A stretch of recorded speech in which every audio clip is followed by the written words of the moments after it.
Hello student, how are you? Hope all are well. তো আজকে আমি তোমাদের জন্য আমাদের যে সামনেই মানে আগস্টের 3 তারিখ থেকে আরআরবি গ্রুপ ডি পরীক্ষা অনুষ্ঠিত হতে চলেছে।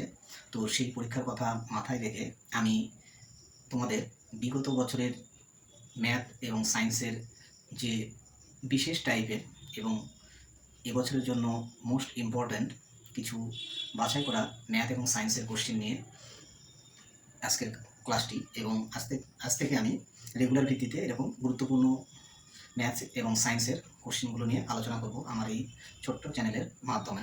তো চলো ভিডিওটি শুরু করছি।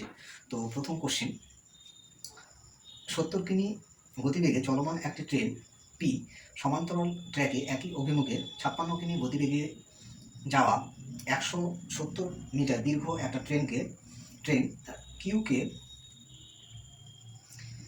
1/2 মিনিট মানে 1.5 মিনিটে হচ্ছে সম্পূর্ণভাবে অতিক্রম করে। তো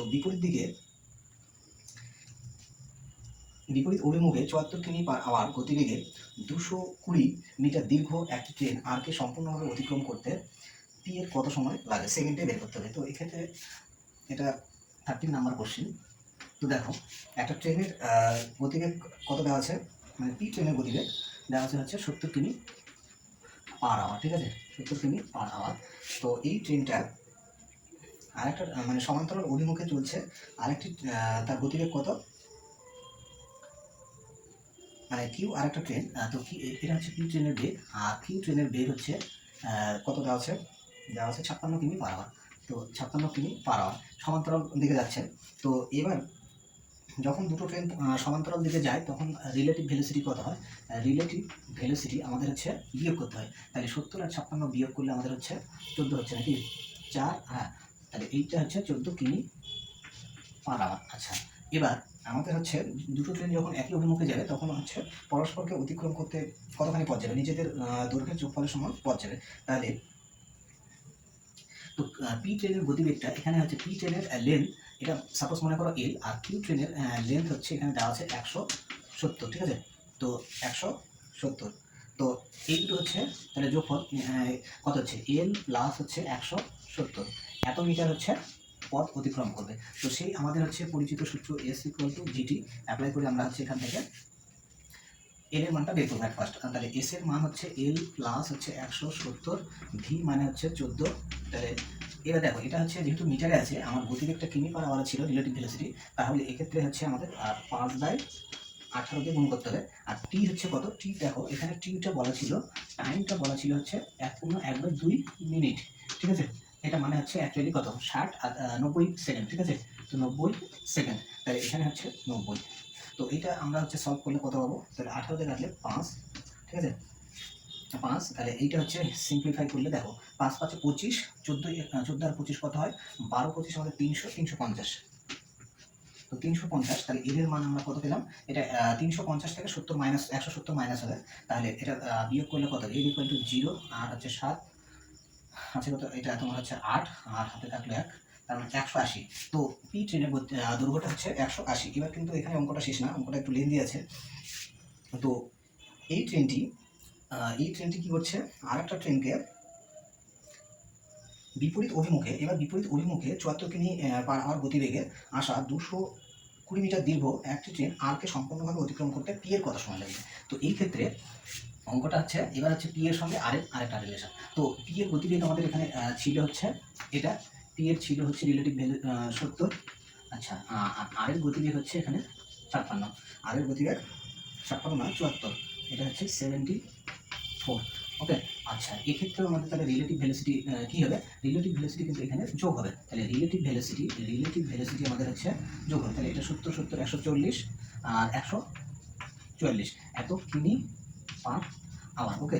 আচ্ছা, এটা হলো। এবার হচ্ছে তাহলে পি পি এর দৈর্ঘ্য এবং আর এর দৈর্ঘ্য, তাহলে এবার দূরত্বটা কত হবে। তো একই সূত্র আমরা ইউজ করব। তো আমি একটু মুছে দিচ্ছি। দেখো, এস ইকুয়াল টু ভিটি যদি অ্যাপ্লাই করি, S equal to VT, S মানে কত, তাহলে পি এর দৈর্ঘ্য হচ্ছে আমাদের কত, পি এর দৈর্ঘ্য এত, আর হচ্ছে আর ট্রেনটার দৈর্ঘ্য হচ্ছে আমাদের দেওয়া আছে কত, 220, তাহলে প্লাস হচ্ছে 220। তো এটা যোগ করলে কত হবে, তাহলে এটা হচ্ছে 20 যোগ করলে 200, 200, 200, 400, তাহলে 400 মিটার হচ্ছে পথ যাবে। তাহলে 400 মিটার পথ যাবে, 400 মিটার পথ যাবে। তাহলে রিলেটিভ ভেলোসিটি কত বললাম? 100 আমাদের হচ্ছে, আচ্ছা এটা লিখেছি ভুল, 144 হবে। তো 144 আর হচ্ছে টিটা বের করতে হবে। আচ্ছা এইটা হচ্ছে যেহেতু কিমি পার আওয়ারে আছে, তাহলে 5/18 করে মিটার পার সেকেন্ড করে নেবো, ইনটু হচ্ছে টি।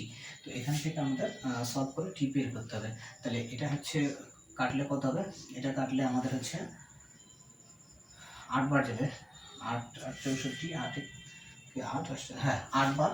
তাহলে এইবার হচ্ছে এটা কত হয়? 5 8 40, ঠিক আছে? 40 40 দিয়ে কাটলে হচ্ছে 10। তাহলে টি ইকুয়াল হচ্ছে 10 সেকেন্ড। তো টি ইকুয়াল টু 10 সেকেন্ড। তো দ্বিতীয় ক্ষেত্রে পি ট্রেনটি আর ট্রেনকে সম্পূর্ণভাবে অতিক্রম করতে 10 সেকেন্ড সময় লাগবে।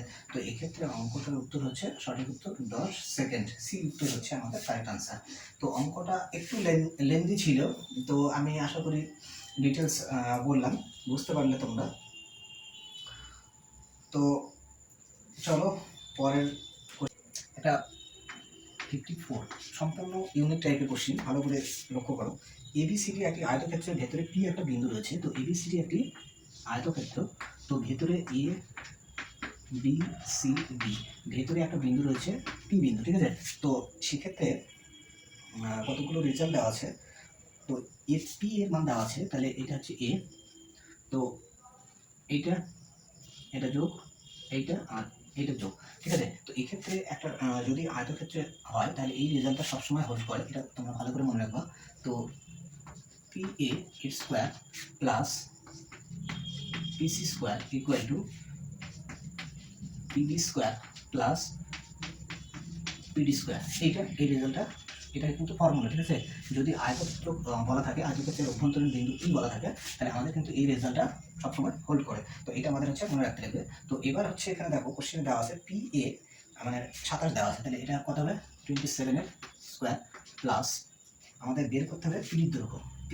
পিসি এখানে দেওয়া আছে আমাদের 6, তাহলে 6 এর স্কোয়ার, আর পিবি দেওয়া আছে 21, তাহলে 21 এর স্কোয়ার, আর পিডির দৈর্ঘ্য আমাদের বের করতে বলছে, তাহলে পিডি পিডি এটাই রাখলাম। তো এইবার হচ্ছে দেখো আমাদের এটা সিম্পলিফাই করতে লাগবে।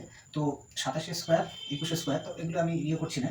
তো মনে করো এইটাকে যদি আমি এই পাশে নিয়ে আসি, ঠিক আছে? এটাকে যদি এই পাশে নিয়ে আসি, তাহলে 27 স্কোয়ার মাইনাস 21 স্কোয়ার হবে। তো স্কোয়ার মাইনাস বি স্কোয়ার সূত্র যদি অ্যাপ্লাই করি, তাহলে 27 প্লাস 21 কত হয়? তাহলে এটা হচ্ছে 8, আর এদিকে হচ্ছে 2 2 4, যোগ করলে তোমার হচ্ছে 48, আর 27 মাইনাস 21, 27 মাইনাস 21 আমাদের হচ্ছে 6, ঠিক আছে? এইটা হচ্ছে, আর এদিকে 6 স্কোয়ার মানে কত হচ্ছে? 6 স্কোয়ার মানে 36, আচ্ছা 6 স্কোয়ারই রাখলাম, ইকুয়াল টু হচ্ছে পিডি স্কোয়ার, ঠিক আছে? তো এবার হচ্ছে এক্ষেত্রে এটা কত হবে? তো এক্ষেত্রে আমরা গুণ করতেই লাগবে ফাইনালি। আচ্ছা এক্ষেত্রে যদি 6 স্কোয়ার কমন নিয়ে নিই, তাহলে 6 স্কোয়ার যদি কমন নিই, তাহলে এখানে 6 আসবে, আর এখানে 48 মানে 6 আসলে 48। তো এখানে আরেকটা 6 রয়েছে, তাহলে এখান থেকে তাহলে 8 থাকলো, আর এখানে পুরোটা কমন গেল, তাহলে 1 হলো। আর এইদিকে হচ্ছে পিডি স্কোয়ার, ঠিক আছে? তো এবার উভয় দিকে বর্গমূল করলে কত হবে?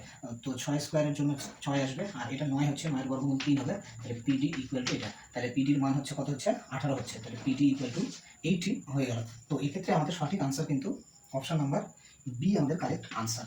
বি হচ্ছে কারেক্ট আনসার। আশা করি বুঝতে পারলে। তো এই অঙ্কটা হচ্ছে সম্পূর্ণই আলাদা টাইপের, এই ফর্মুলা জানা না থাকলে কোনো মতেই পারা যাবে না। আশা করি বুঝতে পারলে। তো চলো পরে